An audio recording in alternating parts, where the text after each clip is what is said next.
Agora o Fantástico conta uma história do além. Um neurocirurgião americano nunca acreditou em vida após a morte, até passar por uma experiência dramática. Pois é, ele entrou em coma profundo. Daí teve visões de uma espécie de paraíso. E quando voltou, estava convencido de que existe vida do outro lado. O que existe depois que a vida acaba?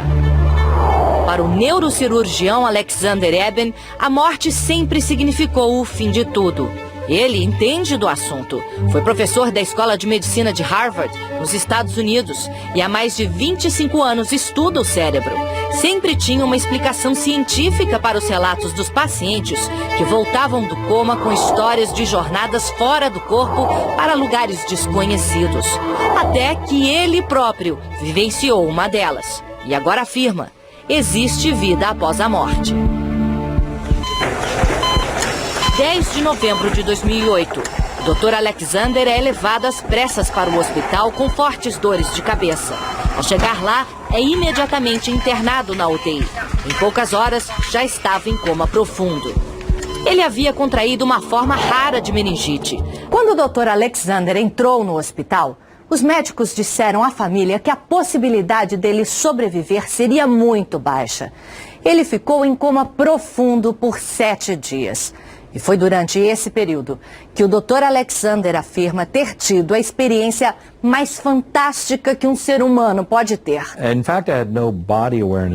Na jornada que eu tive não existia corpo, apenas a minha consciência, diz o médico. Meu cérebro não funcionava. Eu não me lembrava de nada da minha vida pessoal, meus filhos ou quem eu era. Ele escreveu um livro para relatar a sua experiência de quase morte e conta que primeiro foi levado para um ambiente escuro, lamacento. Em seguida, chegou a um lugar bonito e tranquilo. Um vale extenso, muito verde, cheio de flores e repleto de borboletas, diz ele. Ali também estava um espírito lindo, uma mulher com uma roupa simples e com asas. Ela me disse: você vai ser amado para sempre. Não há nada a temer. Nós vamos cuidar de você. Pergunto ao Dr. Alexander se ele viu Deus. Ele disse que sim. Deus estava em tudo ao meu redor. Ele estava lá o tempo todo.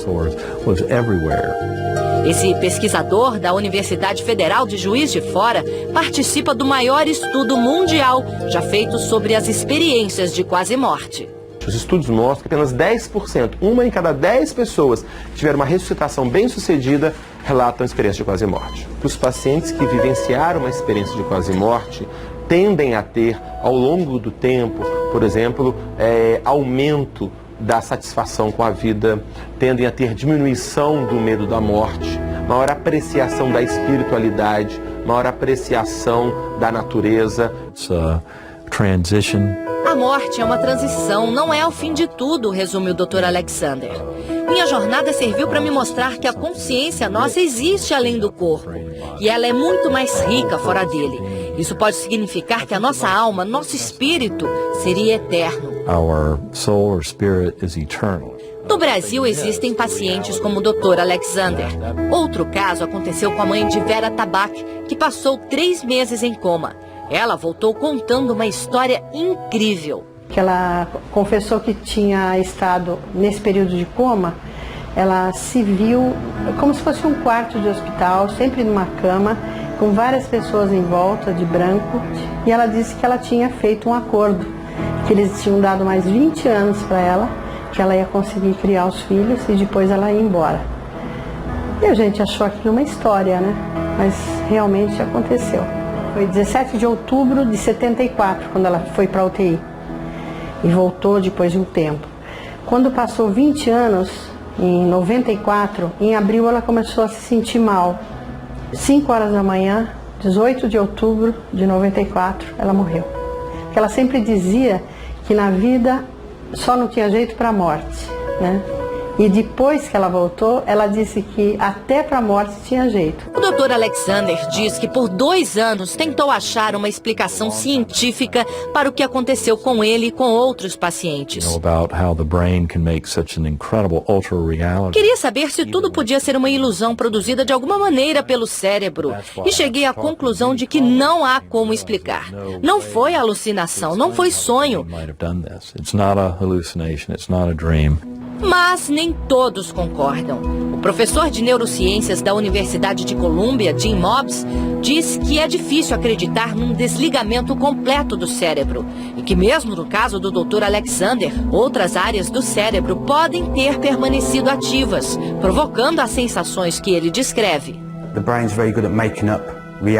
O nosso cérebro é muito bom em transformar a realidade. Num acidente, como um trauma na cabeça, os caminhos do cérebro podem ser danificados, mas é possível que ele encontre outras maneiras de identificar os sinais que vêm de fora e criar uma nova experiência, como a da quase morte, por exemplo. Analgésicos fortes e a baixa oxigenação do cérebro durante estados de coma podem explicar que luzes e sons estranhos sejam percebidos pela mente. E a sensação de estar fora do corpo já foi induzida artificialmente em muitas pesquisas. Eu acho que essas experiências de quase morte, na realidade, são uma maneira do cérebro lidar com um trauma. A ciência ainda não tem respostas conclusivas sobre as experiências de quase morte.